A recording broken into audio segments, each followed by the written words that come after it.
over-prepare or anything like that. I'm just going to put that there so I don't have to take any notes or anything like that. We just record the conversation. So you're a member of the BSA group, right? Yeah. I just joined that group this past year. Is that right? I didn't know anything about it until Did they meet yesterday morning? Monday morning, right? We had a meeting yesterday morning. At Denny's? Is that where you are now? Yeah. Okay. Yeah, it is. Because it used to be over at Blue Baker. I remember that. That was before. Was that before your time? Yeah. They used to meet over at Blue Baker, I remember, but now they meet it. Yeah, it's a fun group. Everybody telling war stories, and they say you've got to have some small element of truth in your story. Right. And you've got to have been shot at or thought you were shot at. Well, tell me about your service, if you will. You're in the Air Force, right? I was in the Air Force. Right. Yeah. So tell me about your service and where you were educated, where you grew up. Okay. Send me through it. Yeah. All right. I was born in Tennessee. Whereabouts? In Old Hickory, the home of Andrew Jackson. Okay. But we moved to Texas when I was 8 years old. I lived in Fort Worth, Plano, when it was 2,000 people in the black dirt 35 miles north of Dallas. And one small school, right? Yeah, that's right. And moved to Arkansas, so I spent my last 3 years of high school in Arkansas. Where in Arkansas? A little town called Rosin near Pine Bluff. Oh, okay. And it's just a small place. We had football. I played football and basketball, and circumstances worked out that I got a baseball scholarship to Baylor, full scholarship. Really? Although they didn't have a high school baseball team, but I went to a little town about 50 miles away and played American Legion ball between my junior and senior year in high school.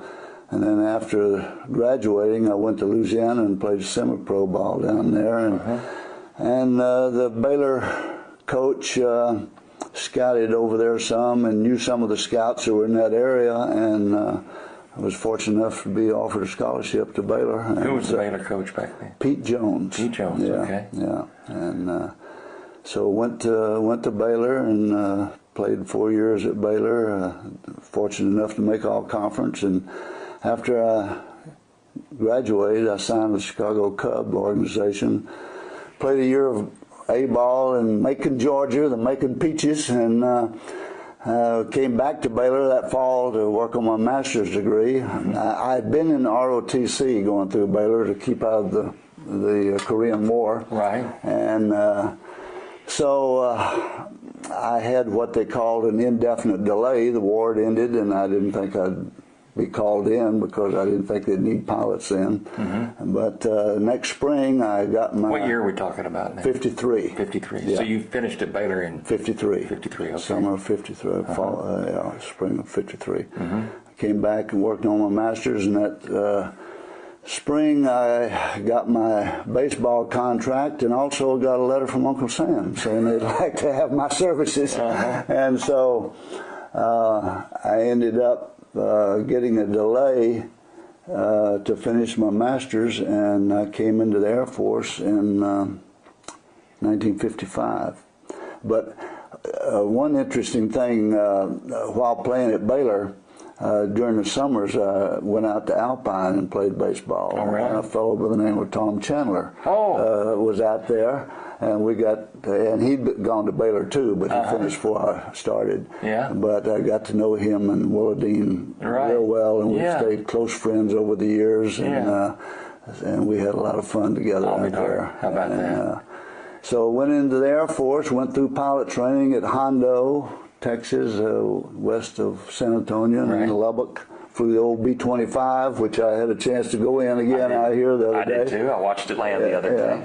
And so you flew the B-25? Yeah. Okay. And then went into, after I graduated from pilot training, I had my first choice of assignment and chose Waco, to go back to Waco, and I was flying there. I was an instructor pilot, and after I finished my 4-year commitment in the Air Force, then a decision had to be made whether I was going to get out and go back to ball or something, or whether I was going to stay in. And I also had a chance at that time to go teach at the Air Force Academy since I already had my master's. And, right.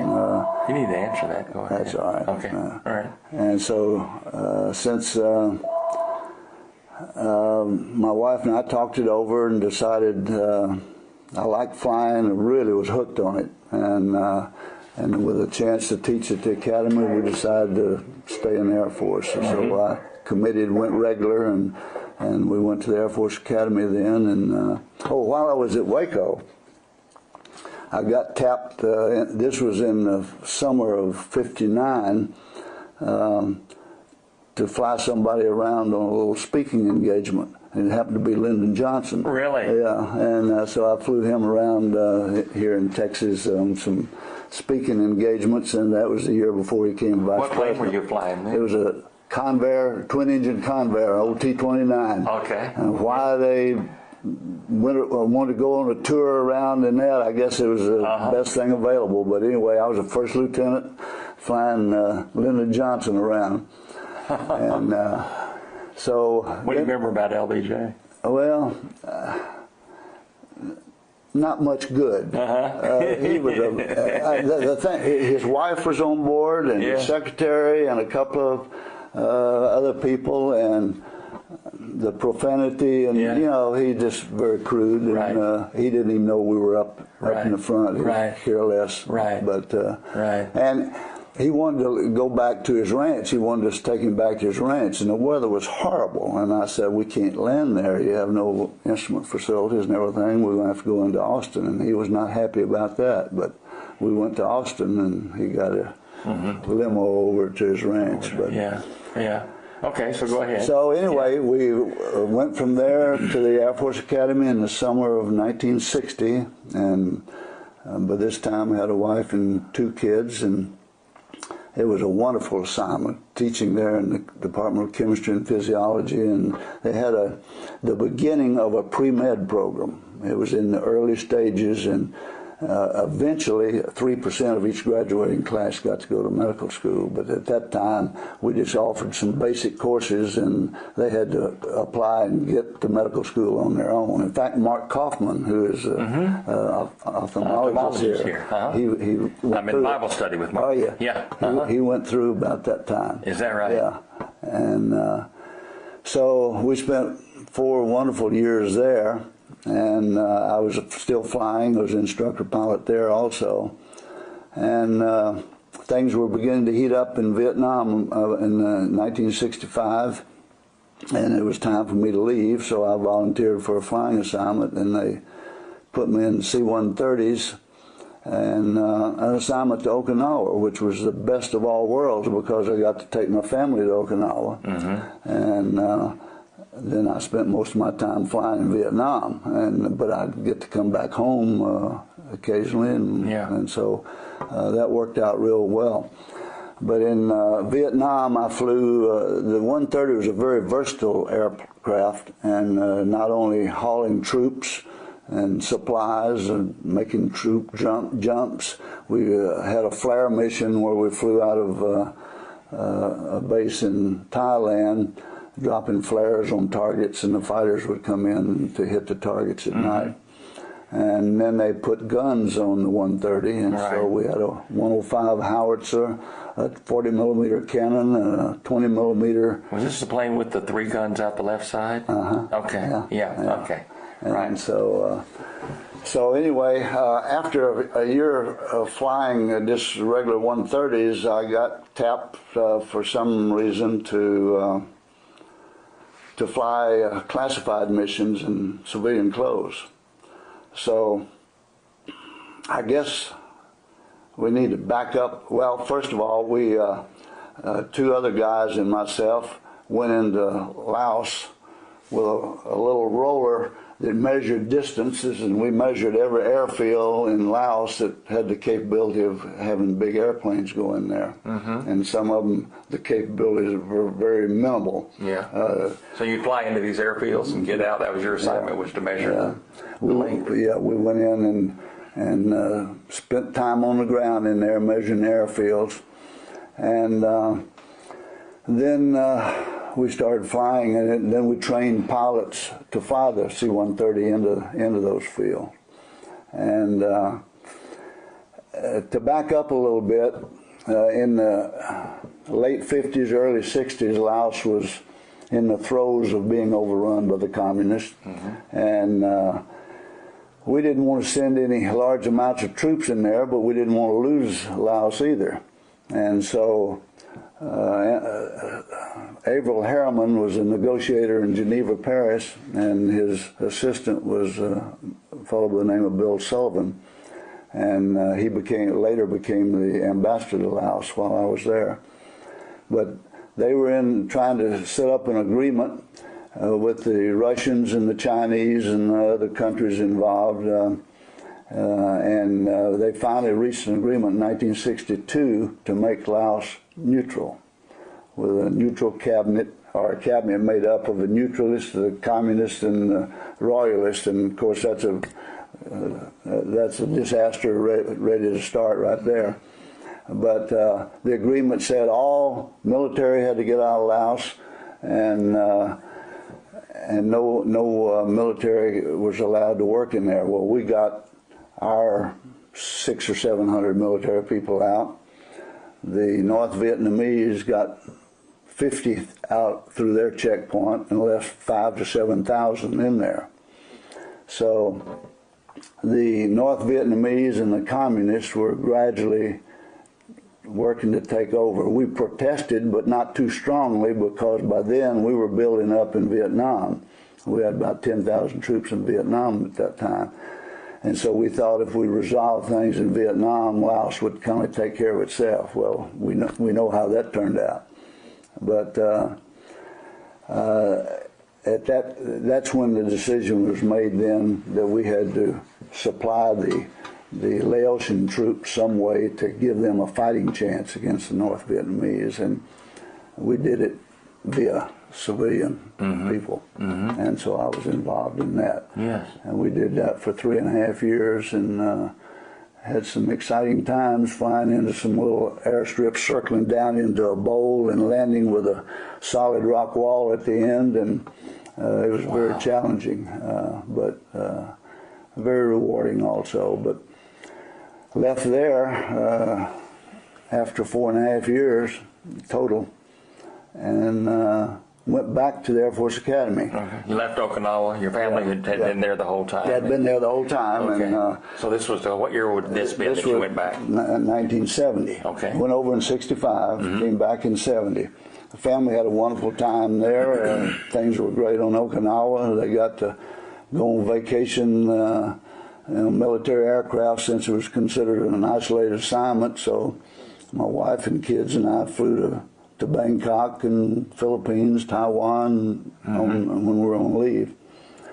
And so a good friend of mine, Bill Ward, who lives here now, was still at the Air Force Academy, and he kept writing me letters saying, well, we've got a big program going now. It's a full-fledged pre-med program. Come on back. And he convinced his boss, and so I got the assignment back to the Academy. Taught there for another 5 years. And by this time, I was ready to get back into flying again. Yeah. What were you teaching this guy exactly? I was teaching physiology. Physiology, yeah, okay. To the pre-med students. Right. And by this time, 3% of each graduating class was going to medical school. And I would fly the cadets then to various places for their interviews for going to medical school. And one of the places happened to be Tulane, where Dr. Knight was the dean of admissions down there. Well, it so happened he became the first dean at the College of Medicine here at TAMU. And so he hired Bill Ward then, and after I spent my 30 years, well, I came out here, and but that's jumping ahead a little bit.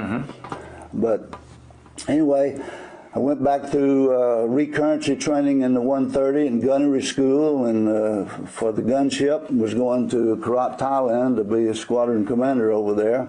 I got there in November of 75.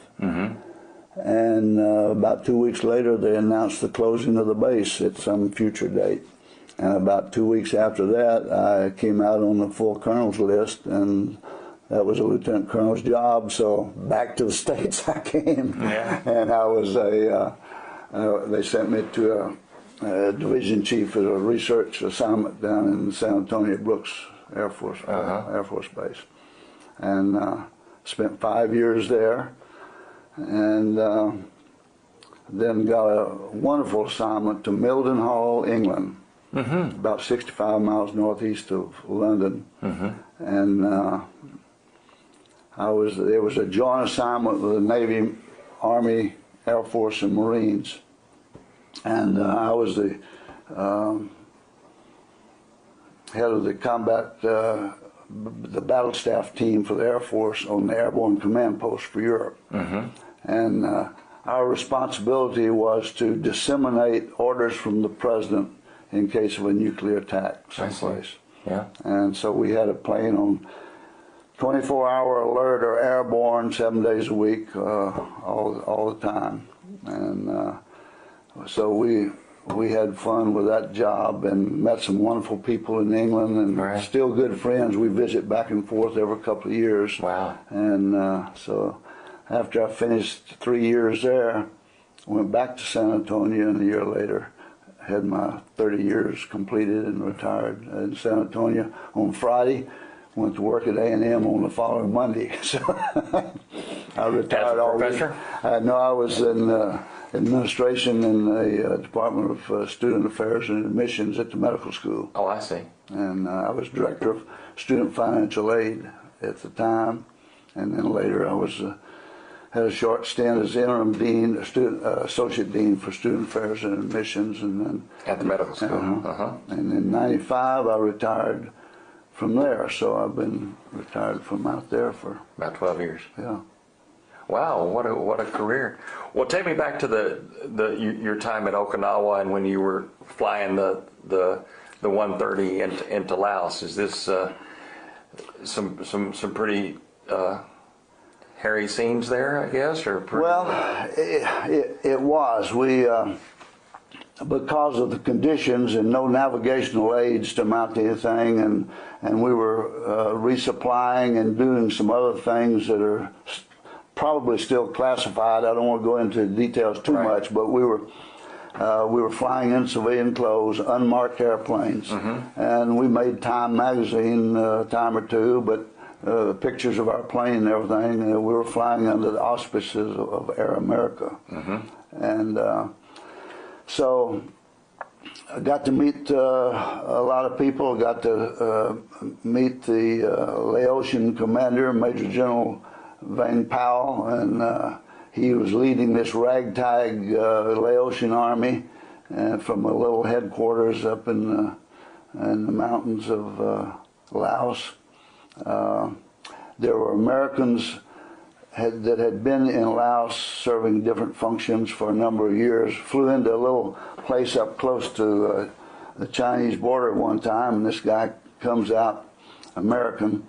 He's got his cowboy hat, cowboy boots, and a .38 strapped on his hip, and he was married to a Laotian lady and had been living there for about 10 years, and he was serving his purpose on the information and various things, and we'd resupply places like that, but mostly it was resupplying the Laotian army and doing some things along the Ho Chi Minh Trail. That's a war that could have had a different ending if we weren't so constricted. But when we first started flying over North Vietnam, there were no SAM sites south of Haiphong and Hanoi, but we could see them down there building them, putting the concrete blocks in. We could have knocked every one of them out one by one before they ever fired a missile, but we're not allowed to until they were shooting at us. And but that goes back to a political war instead of a military. That's right. Right. And we could have stopped the Ho Chi Minh Trail pretty easily too, but we had to put troops in there, and they wouldn't let us do that. So you flew all over Vietnam, north and south? Well, limited over the north. We were over the north before they got the SAM sites going, but that C-130 would not do well against the SAM sites. Although we had ECM equipment to counter that type of thing, but Right. we didn't want to engage those SAMs very much. Right. And there were a few anti-aircraft batteries in Laos that we had to deal with from time to time. But Right. Was that when you were shot at? yeah, we left most of that to the fighter pilots to deal with those type of things. Yeah. But we did have to go in and drop flares for them Exactly. to light those sites up. Yeah, I've heard a lot about that. And so- dropping the flares. Yeah, it really lit. So you'd fly at a relatively low altitude. We're about 6,000 feet above the ground. Right. And 6,500, and drop the flares, and the gunship part of it was you flying in a circle around shooting, and boy, it would lay out the firepower. Mm-hmm. Really incredible. Mm-hmm. One thing I didn't mention when I was in England, Prince Charles came to our base, and my wife and about 10 other people had the chance to sit down and talk with him for a while, and then he came out on the airplane where I was serving on, and we got to brief him and had a good visit with him, and very charming guy, and very knowledgeable, Right. military-wise. Pretty young fella, too. Yeah, he was. Because he's about my age. He's about 58, 59 years old. Yeah. Yeah, you're talking about the firepower of those. I've heard that those things can put a shell about every square foot On a side of a football. size of a football field in just a few seconds. Yeah, it's incredible. And the old A model, which we had initially in Vietnam, everything was mechanical as far as firing. But when I went back and checked out in the H model, it was all computerized. You fire one shot, and the computer would correct, and the next shot was going to hit. Right. Not only the building, but which corner of the building you want to hit. Wow. It was very accurate. Yeah. And they're still using them there, using them in Iraq now. Right. And they're still building them. Exactly. So it's been a very durable Very, aircraft. extremely. Tell me about your family. Well, I have a son. Our oldest is a son. He lives here in College Station and has a son. And our daughter lives in Austin, and she has 2 sons and a daughter. The daughter is a freshman at Texas University this year.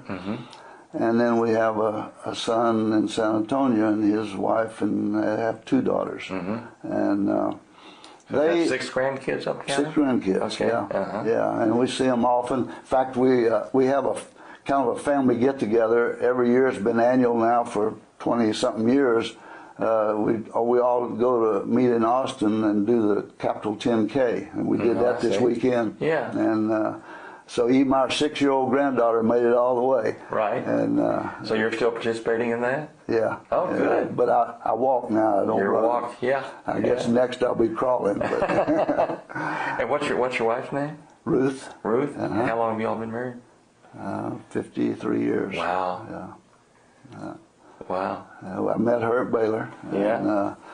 And Did she have a career other than taking care of you? she and the was a family? school teacher, but she didn't. When we started having kids, she quit teaching school until they got up a little older, and then she got into preschool, teaching at preschool at the Air Force Academy.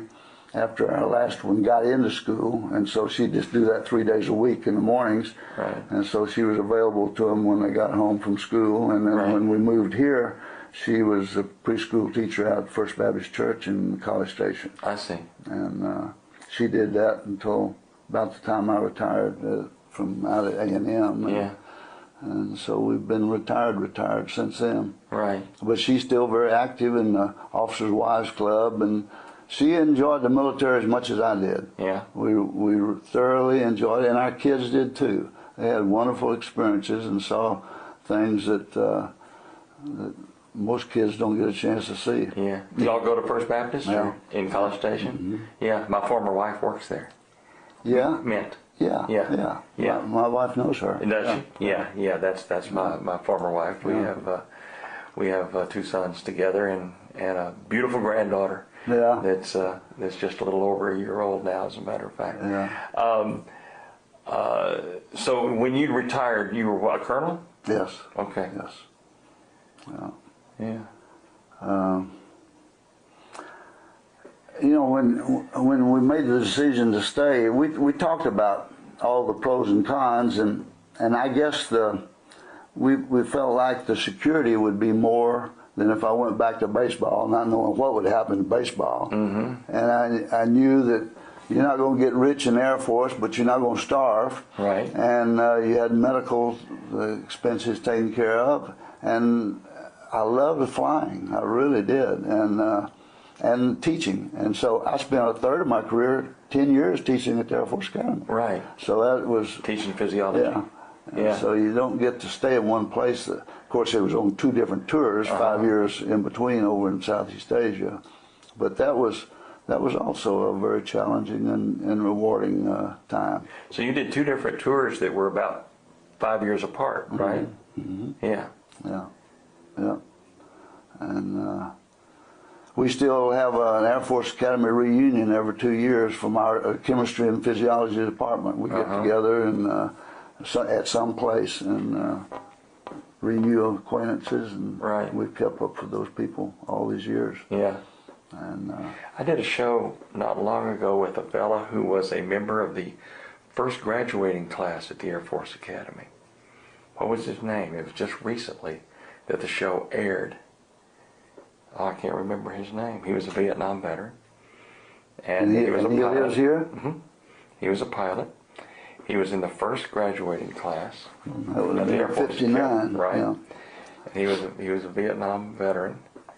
And I've done, you'll be about the 65th veteran that I've done over the last 2 years. Well, we certainly appreciate your interest in the veterans. I don't remember his name. It'll come to me. Yeah. It'll come to me after a while. Well, this is a great story, and I want to tell it, and this is good. I'd like to, I don't know what your schedule is, but could you record this tomorrow at about 1:30? I could. Over at KAMU? I could. What we do is, you've seen the show. It's pretty much what you see on television. You and I are just sitting in 2 different chairs, and I'll do a little intro, and you and I'll just start having a conversation, much like we're having right now. Okay. And we go for about 27 minutes and wrap it up. Do you have any memorabilia or photographs or anything like that? If you don't, that's okay. If you have any type of anything, pictures of yourself or military mugshots or anything like that I can scan, or show me what you got. Come back here. Okay. And I don't know whether I've got a career that might have otherwise been a pro baseball career. It's a pleasure to introduce Colonel Ty Newton and to welcome him to Veterans of the Valley. Indeed, Ty, welcome to Veterans of the Valley. Let's talk about your career, 30 years in the Air Force, but before that, you were born in Hickory, Tennessee, home of Andrew Jackson, I understand. I want to talk about the baseball end of it because you were a baseball player. You went to Baylor on a baseball scholarship. That's right. Sort of talk about that part of your early career and then how that became a decision rather to go into the military. Okay, going back to high school, I was in Rising, Arkansas, which is about 65 miles south of Little Rock, and played football, basketball, ran track. They didn't have a baseball team, but we played baseball out in the field during the summer. And between my junior and senior year in high school, I went away for the summer to play American Legion ball in Camden, Arkansas. We had a pretty good team, went to the state championships and did quite well. And then after graduating from high school, I went to Louisiana and played semi-pro ball down there. And they had some scouts there, and apparently one of the scouts knew the Baylor head baseball coach, and he came over to see us play in the playoffs and offered me a 4-year scholarship. Wow. This is in August before school started in September. Right. So I was pretty fortunate. So I entered Baylor in the fall of 1949, had 4 wonderful years there, played ball, and in the summer we played out at Alpine, Texas, a chance to get to play during the summer months, and we had a team made up of mostly Southwest Conference players, but some other schools also. And that's where I met my good friend Tom Chandler and his wife Willadine, and we remained good friends all of those years. And we had a good team. We won the state championship in semi-pro ball a couple of years and went to the national championships in Wichita, Kansas. And we also had a chance to play some pretty good teams. It included some major league players during the Vietnam War. They were drafted. Yeah, the Korean War, they were drafted. And so who were some of those? Bob Turley, Right. who pitched for the Yankees, Bobby Brown, who played third base for the Yankees, a little later Don Newcomb, who pitched for the Dodgers. So for an 18-year-old kid, that was quite an experience to get a chance to do that. Indeed. As a matter of fact, you went on, you got a chance to play in the Chicago Cub organization, played in Macon, Georgia. Is that Macon, right? Georgia, yes. Yeah, and you met up with some pretty good ball players there, too. Met up with a young fellow that had a fairly good career named Hank Aaron. Yeah. And he played in that league as a second baseman for Jacksonville. Right. And went on to the Braves and the next year, in fact, and then played in the outfield. Right. And after that, I went back to Baylor to work on my master's. Excuse me. To work on my master's the next fall, and my wife and I got married that winter. She was teaching school at Marlin, teaching physical education, and the next spring I got my contract from the Cub organization. And about the same time, I got a little letter from the Air Force saying, welcome aboard, we'd like to have you.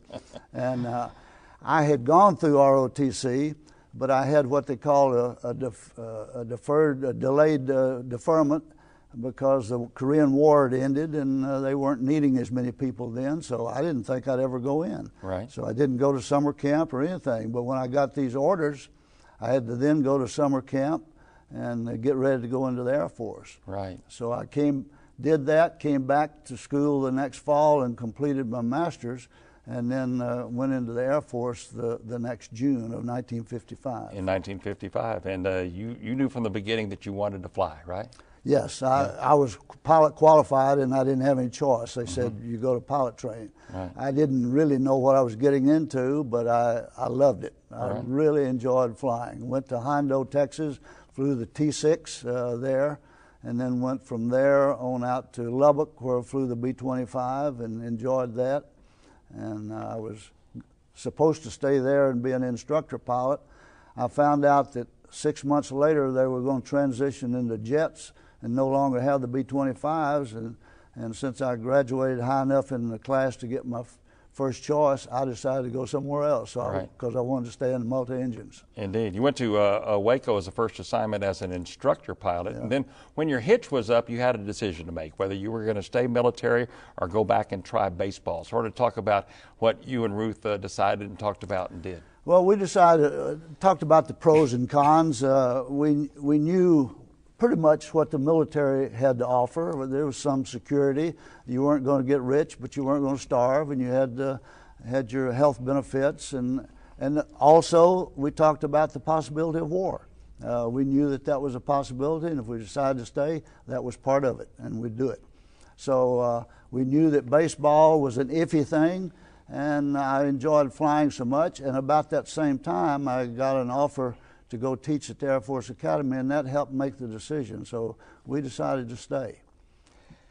Talk about Air Force Academy. Like we said, you spent 10 of your 30-year career at the Air Force Academy. Obviously, this is an institution that's very important to you. You had a chance to go there in your first tour and sort of what you did there. I went there as a first lieutenant teaching physiology, and that was the early days of the Air Force Academy. They still had leaks in the buildings. We had garbage cans sitting around catching the water.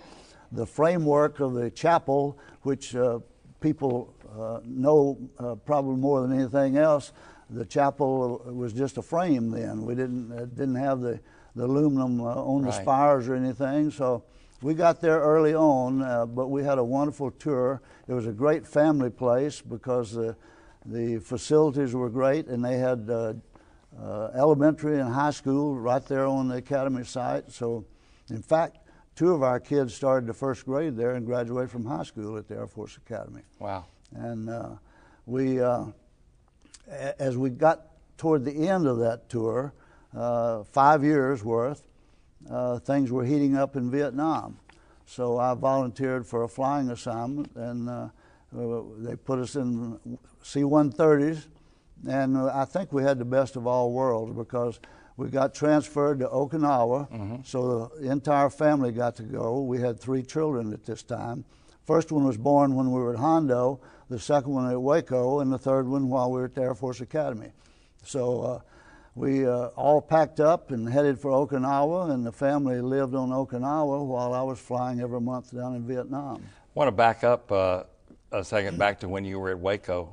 Towards the end of that tour in 1959, you said you had a chance to fly a distinguished gentleman around Texas for a little while. Talk about that. Yeah, that was quite an adventure. I was a first lieutenant, and the operations officer came in one day and said, would you like to take a VIP around on a speaking tour? And I said, well, yeah, I'd be glad to. Who is it? Said, it's Lyndon Johnson. So we went out to the plane, and here came this was before he became vice president, the year before he became vice president. But Lyndon Johnson, his wife, his secretary, and 2 or 3 other people, I guess publicity people, were there. And we took off and flew around East and North Texas, and he made little speeches here and there. Mm-hmm. And we came back and landed at Austin and let him out. He wanted to go to his ranch, but the weather was so bad we couldn't get in there. Right. So we had to land in Austin, and he wasn't too happy about that. Yeah, I understand that he was a demanding person, and of course an aggressive personality, like a lot of people remember him, and I guess you remember him that way also. That's right? Exactly right. He was kind of crude and wasn't too respectful of people, as I recall. Right, right. But it's still something that you certainly remember as he became President of the United States. Summer of 1960, you did go to the Air Force Academy, and like you said, it was a wonderful assignment because you got to have your family there, and you taught chemistry and physiology. Is that right? Physiology. It was in the chemistry and physiology department. They were combined at that time. And we offered some other courses. Everybody, all the cadets had to take physiology. But we offered a few other courses to prepare those who wanted to go to medical school, the background so they could go.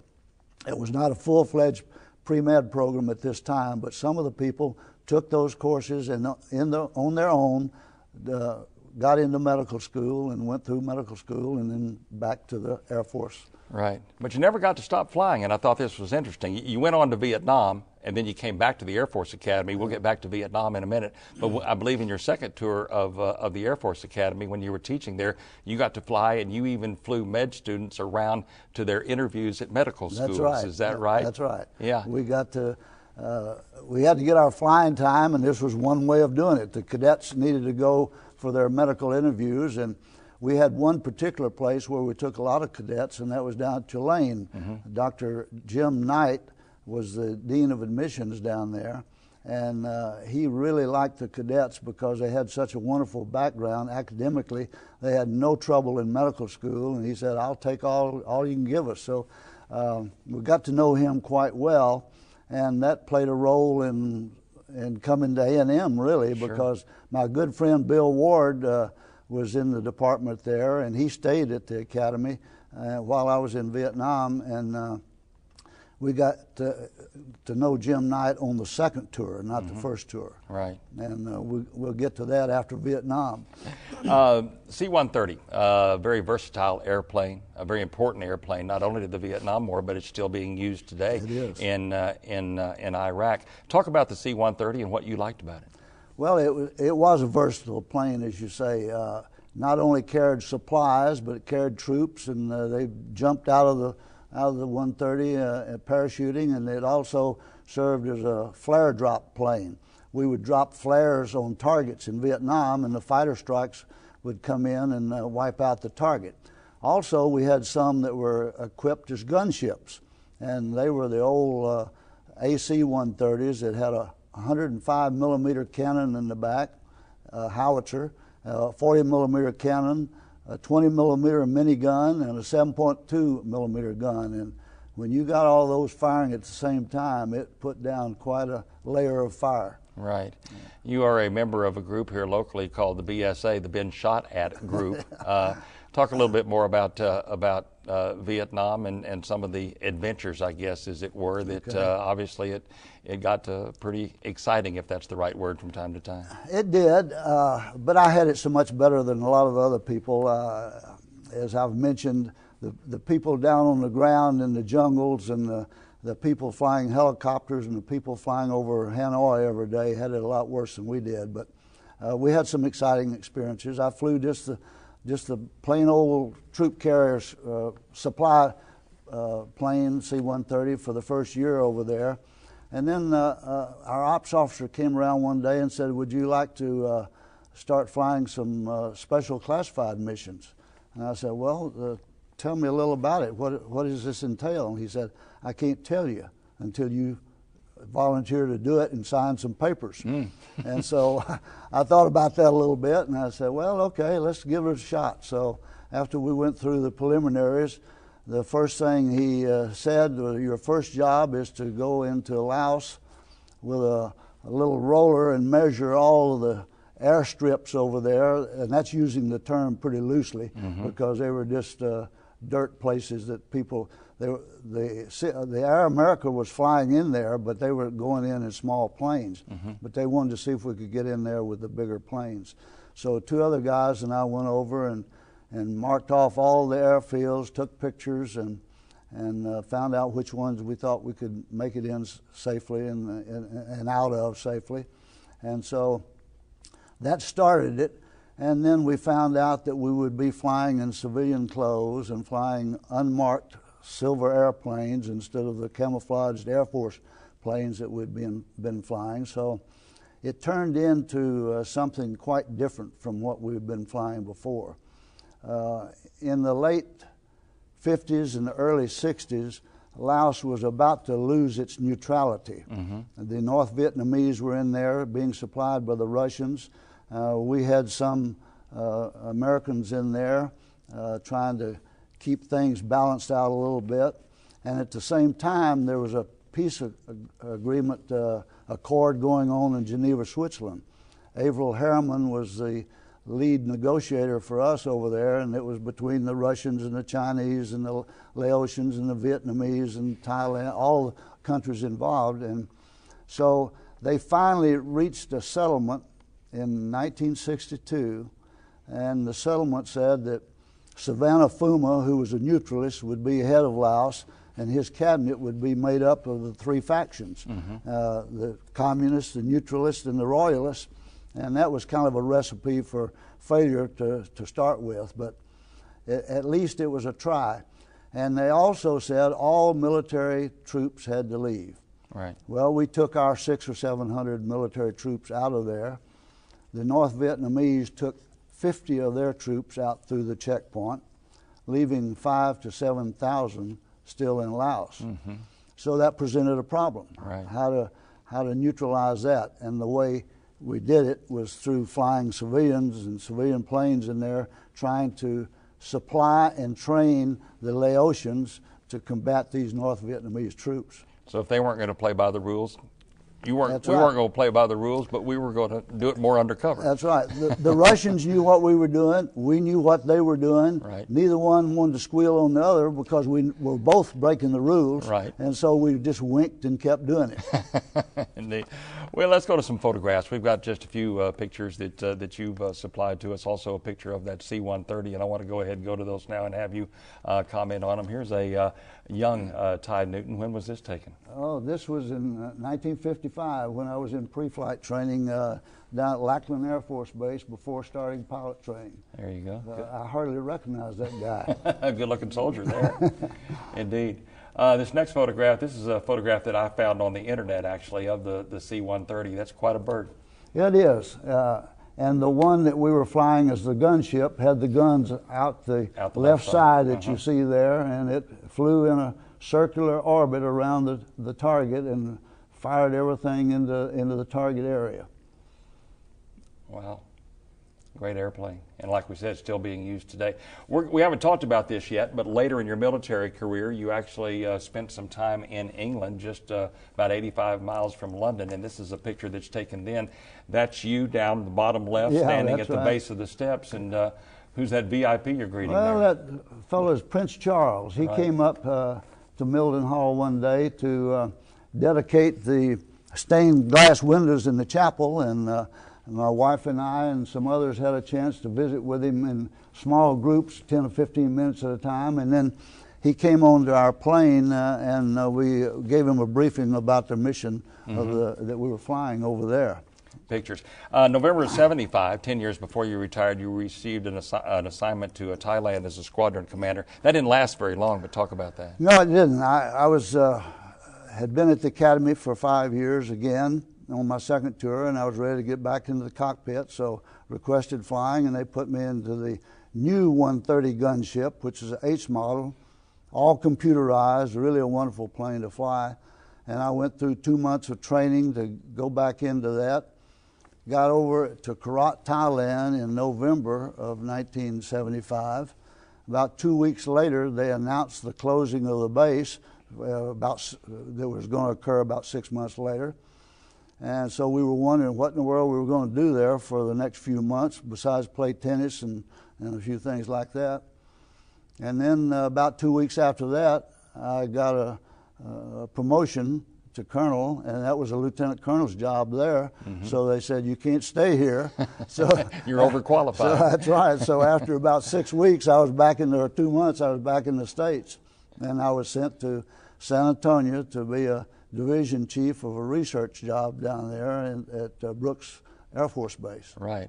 And then you got an assignment that I know you and your family really enjoyed, going to Mildenhall, England, which is about 65 miles from London. Talk about what your job was there and what you did. That was a wonderful assignment. It was a job, a joint service job. We had the Army, Navy, Marines, and Air Force there. And I was the Air Force Battle Staff Commander on the European Airborne Command Post. And we had a team, a battle staff team on alert, are airborne 24 hours a day, 7 days a week, because things were still hot in between us and the Russians. The Cold War was still going, of course.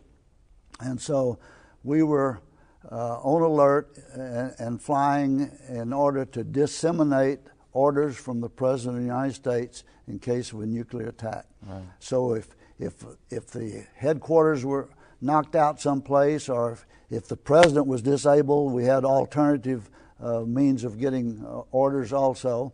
So we were there to disseminate those orders to the NATO troops or whoever needed the information.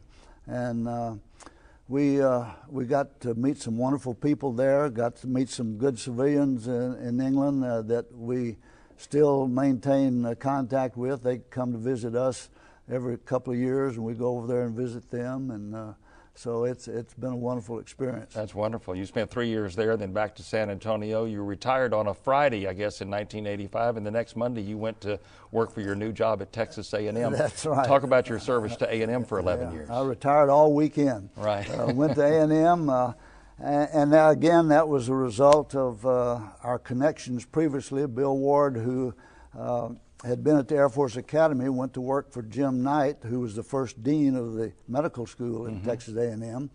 And so he retired after 20 years, and I spent another 10 years, and he said, well, we probably have a job for you when you retire from the Air Force, and sure enough they did. So I went to work in the Office of Student Affairs and Admissions at the medical school, director of student financial aid initially, and worked there for 11 years, and got to do some of the things that we'd been doing at the Air Force Academy, dealing with medical students this time instead of pre-med students. Right. But we also got to go around to all the schools here in Texas and brief them about the medical school program, talking to the pre-med students. So that was a fun job, and we've enjoyed living here in this area because we had friends here before we came here, and of course now we have many more.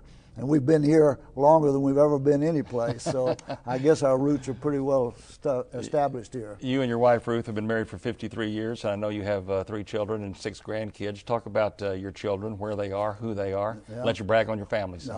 All right. Well, we were married, as I mentioned before, when I was still at Baylor working on my master's degree, and she was teaching school, and we had our kids on the first 3 assignments that we had. And they got to follow us around, and when we were in the Far East on Okinawa, one of the things that they got to do that most people don't get to do, they got to fly on military aircraft, since it was called an isolated assignment. Right. So when I'd come back and we'd take leave, we'd all hop on a plane and head to Bangkok or the Philippines or Japan or Hong Kong or someplace.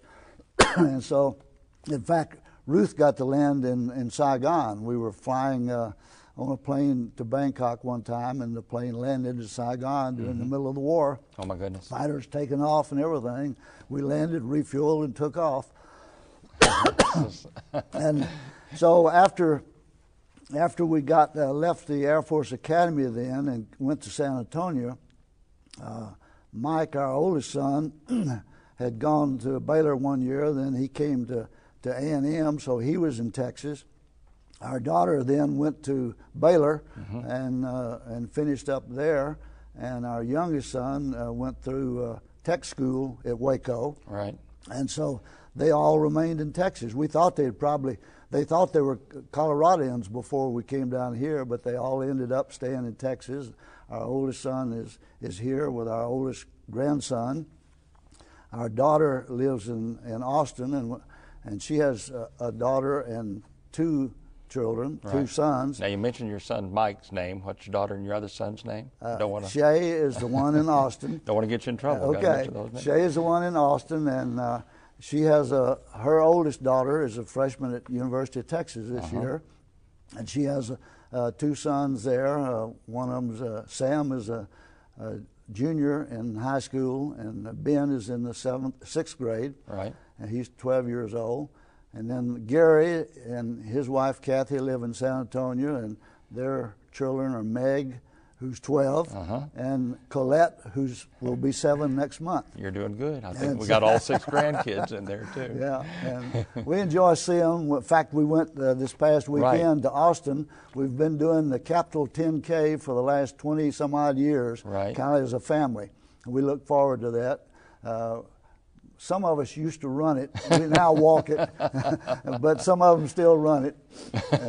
Well, that's better. I mean, most families get together and just, have a bucket of fried chicken, but at least you all get together and do something healthy. You all get together and run. Yeah. That's wonderful. You still have Air Force Academy reunion every couple of years, too. I know that's important. Every 2 years we get together someplace. And this coming summer, we're going to have it back at the Air Force Academy.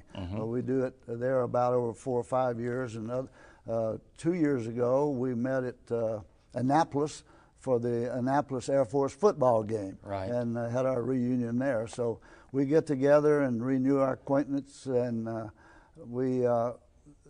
our numbers are getting a little smaller, but still most of the people come. And the gentleman that was our department head back then, he's in his mid to high 80s now, and still very active. He was a real sportsman, and he played halfback on the Missouri football team. And I'll never forget when I went to the Air Force Academy for my interview. He was the one that interviewed me, and I don't remember him asking me anything about my academic background. But he asked me what my bowling average was, if I played squash, and if I played golf. Ty Newton, we're out of time, but thank you. It's been a pleasure having you here, and thank you for your service. Colonel Ty Newton counts himself fortunate to have spent 3 decades serving our country and being able to share much of that service with his family in such faraway assignments. We thank him for his service. And we'll see you next time on Veterans of the Valley.